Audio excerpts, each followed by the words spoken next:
Shalom, Yesus, saya bersyukur hari ini diberi kesempatan lagi untuk menyampaikan isi hati Tuhan, pesan Tuhan di acara kesaksian hidup saya ke-62 di channel Bukit Sion. Saya bersyukur ya kita semua dalam keadaan sehat dan tak kekurangan suatu apapun juga.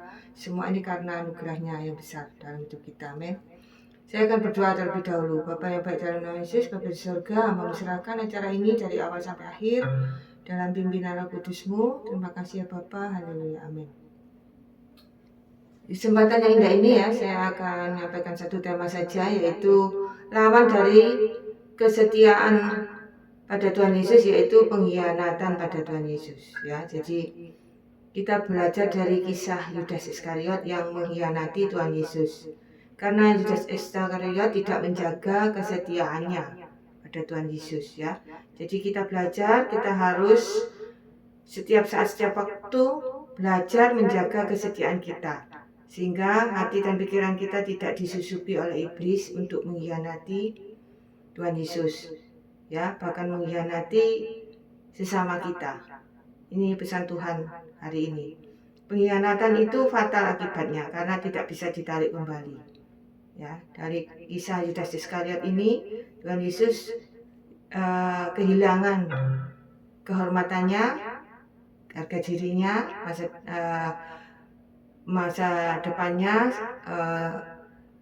disiksa ya sampai mati. Jadi itu akibat pengkhianatan Yudas Iskariot. Yudas Iskariot ini tidak menyangka ya jika sampai terjadi hal-hal yang mengerikan seperti itu, tapi pengkhianatan itu tidak bisa ditarik kembali. Oleh sebab itu, jangan sekali-sekali kita mengkhianati Tuhan Yesus atau sesama kita, karena itu sangat mengerikan akibatnya ya. Kita belajar dari Yudas ini ya, kita tahu bahwa Tuhan memilih Yudas ini ya, karena pada awalnya Yudas ini baik. Tapi di tengah jalan ada perubahan ya, sehingga dalam hati dan pikiran Yudas ini mulai melenceng ya dari kebenaran firman Tuhan, sehingga iblis menyusup pada diri Yudas ini, sehingga akhirnya berkhianat pada Tuhan Yesus. Kenapa tidak menyusup ke murid-murid yang lain? Karena murid-murid yang lain tidak membuka celah. Oleh sebab itu kita belajar agar kita tidak membuka celah supaya iblis tidak menyusup pada hati dan pikiran kita seperti Yudas ini ya. Jadi bibit dari kemunafikan, bibit dari pengkhianatan yaitu kemunafikan atau kepura-puraan ya, lain di hati, lain di bibir. Itu bibit dari pengkhianatan. Dan salah satu sifat pengkhianatan yaitu memanfaatkan kepercayaan yang diberikan pada seseorang ya, kebaikan seseorang itu dimanfaatkan untuk mendapatkan keuntungan untuk kepentingan pribadi. Yaitu salah satu sifat pengkhianat. Jadi kita tidak boleh menyalahgunakan kepercayaan yang diberikan orang lain atau orang yang terlalu baik pada kita, jangan dimanfaatkan. Justru kita bersyukur kalau kita diberi kepercayaan orang lain, kita jaga kepercayaan tersebut. Jadi Tuhan Yesus tahu ya bahwa Yudas akan berkhianat, tapi Tuhan Yesus mengizinkan hal itu terjadi dengan maksud sebagai salah satu bentuk pengajaran bahwa kita harus menghindari ya dan mencegah ya pengkhianatan itu. Kita tahu bibit pengkhianatan tadi yaitu dari kemunafikan, kepura-puraan, dan drama, lain di hati, lain di bibir. Itu bibit dari pengkhianatan, kita harus hindari. Ya, jadi kalau kita sudah terlanjur berkhianat, kita harus segera bertobat. Karena Tuhan Yesus pasti mengampuni dosa kita. Dan kita belajar dari Yudas ini ya, Yudas ini ternyata mempunyai sifat yang kurang baik ya saat Maria ya membasuh kaki Tuhan Yesus dengan minyak narwastu yang mahal.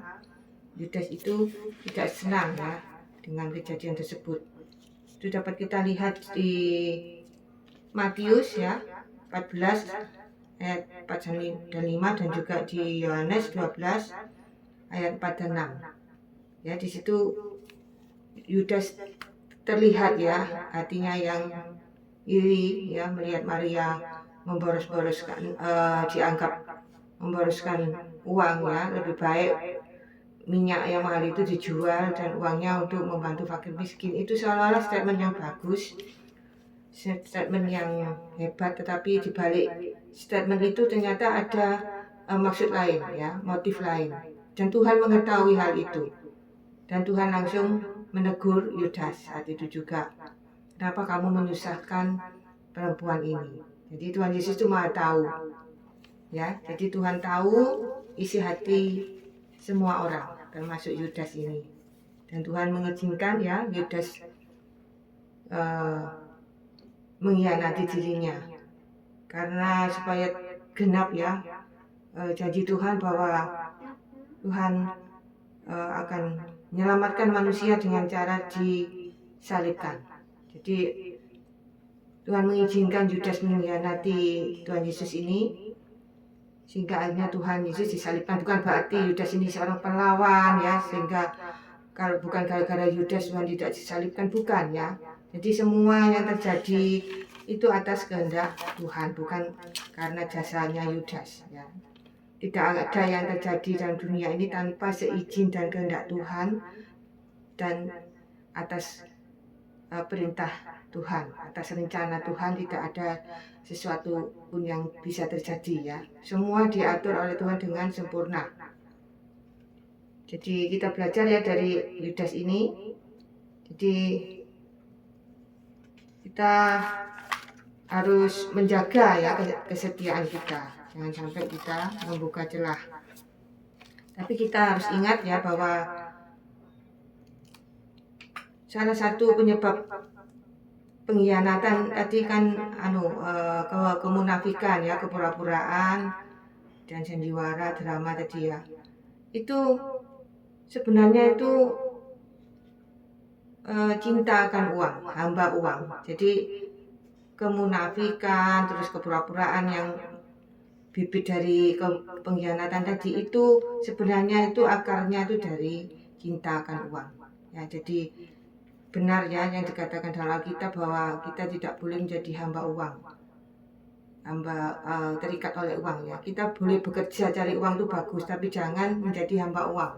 Itu pesan Tuhan hari ini. Dan kita harus hati-hati ya terhadap orang yang mempunyai sifat-sifat yang bibit-bibit pengkhianatan tadi ya, seperti munafik, pura-pura, yang di bibir dan di hati. Itu kita harus hati-hati.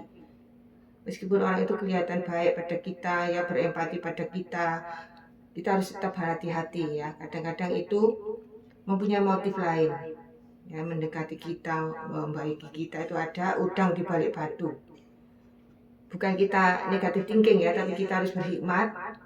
Kita harus minta hikmat Tuhan supaya kita bisa membedakan orang ini bagaimana ya. Nanti Tuhan kasih tahu sehingga kita bisa jaga jarak, menjauhinya kalau orang ini tidak baik ya. Jadi kita bukan negatif thinking ya pada orang, tapi kita harus waspada, kita harus berhati-hati terhadap orang yang terlalu baik pada kita ya, atau yang terlalu berempati pada kita, yang berlebihan gitu ya.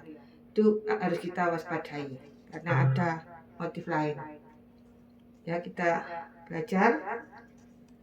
Dan Yudas ini ya, meskipun sempat menyesali perbuatannya, tapi hanya sebatas perasaan saja, tidak ada pertobatan.